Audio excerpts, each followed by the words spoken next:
นี่อันนี้แม่มาโอ้พี่น้อง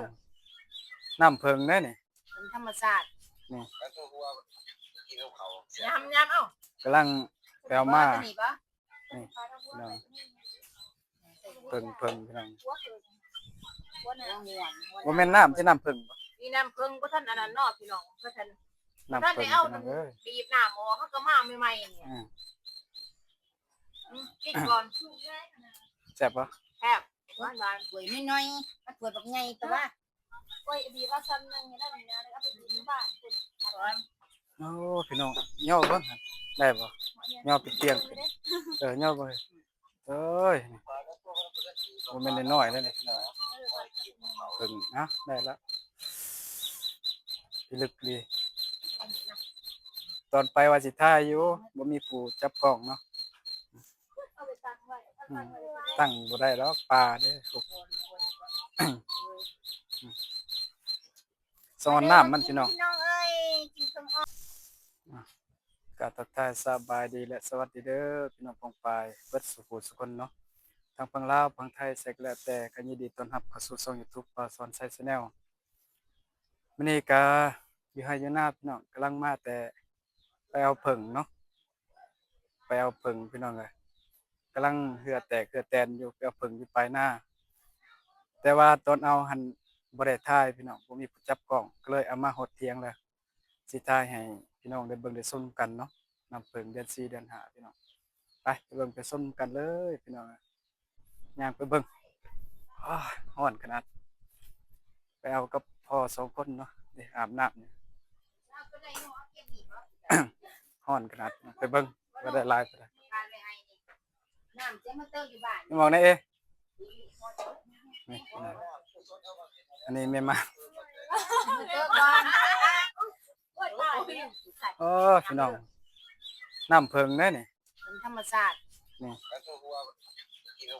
ยำเอ้ากำลังแปลมานี่ปะนี่พี่น้องเพิงพี่น้องบ่แม่นน้ำที่น้ำเพิงบ่มีน้ำเพิ่งก็ท่านอันนั้นนอกพี่น้องก็ท่านน้ำท่าน เพิงได้เอา พี่น้องเอ้ยบีบน้ำออกเขาก็มาใหม่ๆเนี่ยกินก่อนแซ่บบ่แคบหวานๆสวยน้อยๆถ้าสวยแบบไงแต่ว่าโอ้ยบีบว่าซ้ำนึงนี่ได้ไหมนะแล้วเอาไปบีบบ้านโอ้พี่น้องย่อเบิ่งได้บ่ย่อเป็นเตียงย่อบ่เอ้ยบ่แม่นน้อยๆเลยนี่พี่น้องเพิ่งนะได้แล้วพิลึกดีตอนไปว่าสิถ่ายอยู่บ่มีผู้จับกล้องเนาะตั้งบ่ได้แล้วปลาเด้อสอนน้ำมันพี่น้องเอ้ยกินส้มอ่อนสอนน้ำเพิ่งโอ้เยิ่มพุ่นเยิ่มพุ่นเฮ้ยทำยี่บ่ใหม่สดพี่น้อง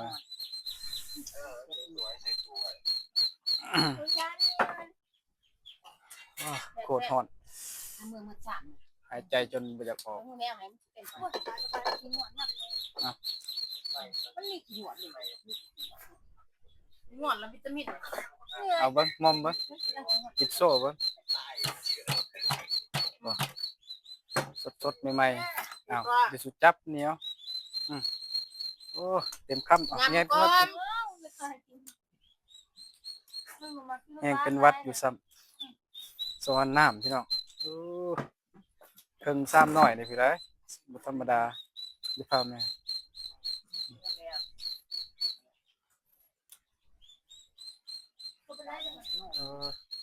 ใส่ปานมาเบิ่งหน่อยหนึ่งหน่อยเอาไว้เด้อเพิ่งเอาไว้เพิ่งได้เด้อเพิ่งได้เจ้ากินได้วนงวนมันแบบบ่แล้วมันยังเป็นเหนียวแซ่บเลยเดี๋ยวเกลือกับอันน้ำเพิ่งคนกับเกลือละท่าละกี่มาปันซะ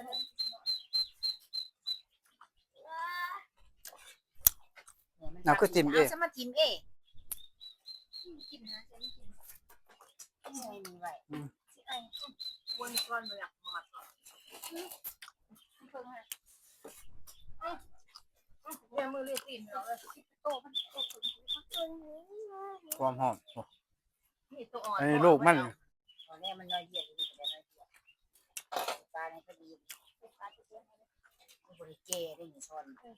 ถึงใส่มันเกได้เด้เบิ่งบ่มอ่อนยังอ่อน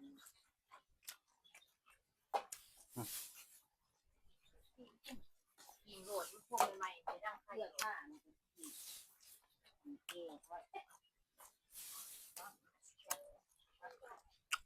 บองสองเมียมันดมบองเดาติดยา เป็นบางปาดเนาะ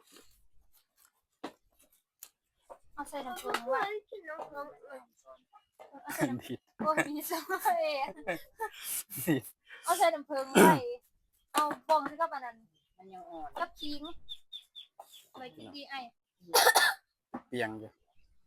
บ่ได้แก่เด้อต้นอ่ แก่ อน ดอกมันยังอ่อนว่านี่มันเดือดออกใหม่มันยังอ่อนผุนเต็มผู้ที่เต็มงานแดดที่แดดใส่ จังน้อยได้10นาทีก่อนกำลังได้4นาที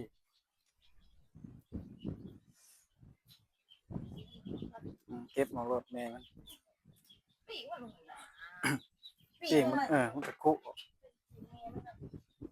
อันบุยบอกว่ามันกินบ้านบอกว่า ไอ้โน่บ่มักกันได้โตสมักนะไม่ค่อยกินโตมัน เสียเมื่อบ้านบัดนี้พี่น้อง เมื่อเฮ็ดอยู่บ้านมีอยู่หน้า ไอ้สิจัก เอาเมียนพร้อมก็ได้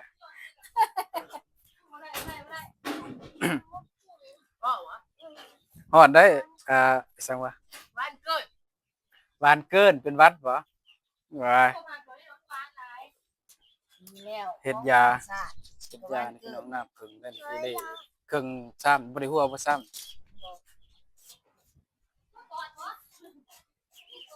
เรื่องถ่ายคลิปนับช่องพอลูกมาบางอย่าง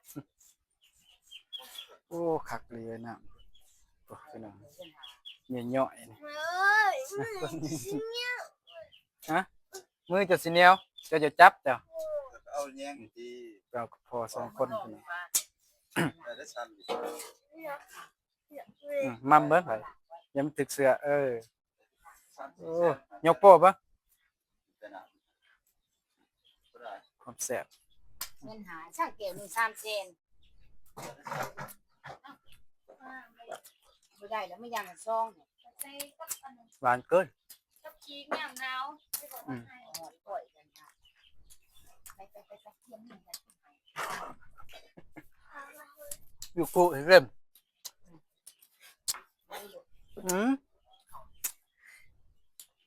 เบิ่งเด้อฮะ แม่มาชิดเสือชิดเพลเนี่ย แนวมันแหละบ่มีเราเสร็จใจนั้น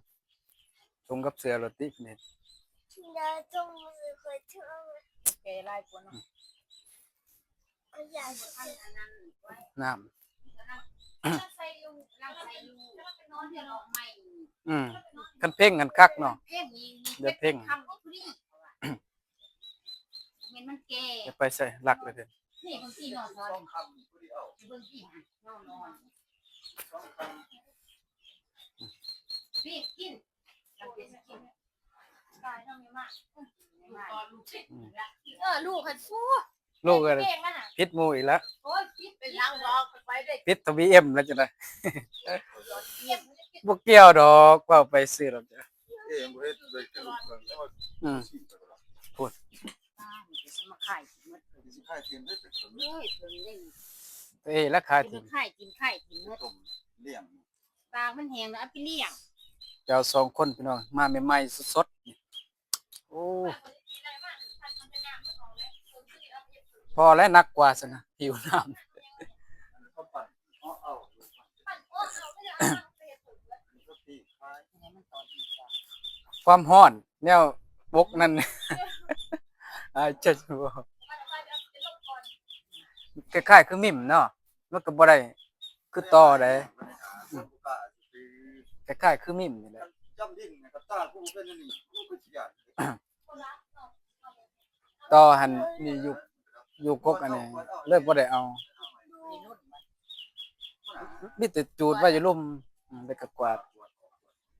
แม่มันดับไฟก็มียาฆ่ายา น้ำผึ้ง เจอตัว ผึ้งยามแรง เดือนห้า ผึ้งเดือน4เดือน5 ยาจัง ให้คันขายได้หลายเติบเด้ ได้ช่องแก้ว ไปเก็บแม่มันออกอยู่ เดื เว้ อย นน้ำปลาเถอะ มันมาไล่กินลูกเป็ดกับไก่ง่วงก็เลยเอาเลย นี่เป็ดไก่ง่วงพี่น้องกับผึ้งพอดีแซ่บเบิดทอดกรอบ ไงไว้สอบลูกเพิ่งมะเขือไก่ง่วงกับเป็ด ๆอาบน้ำกำลังแล้วฮ้อนพี่น้อง ไปทำม่วงขึ้น ไปขึ้นเลย เตรียมเมื่อบ้านก่อนบ้าน นี่เรียกช้อนหัว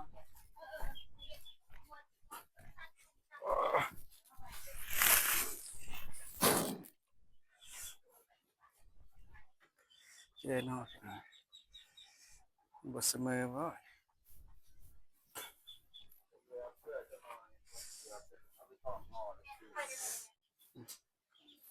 คือเป็นสิเนาะ มีบ่ล่ะใส่มันแค่นี้เลยแต่ว่ามันกินมันสุกแล้วมันต้องกินมันก็บ่คันคอถ้ามันกินที่มันใส่อยู่ นี่บ่นี้จาก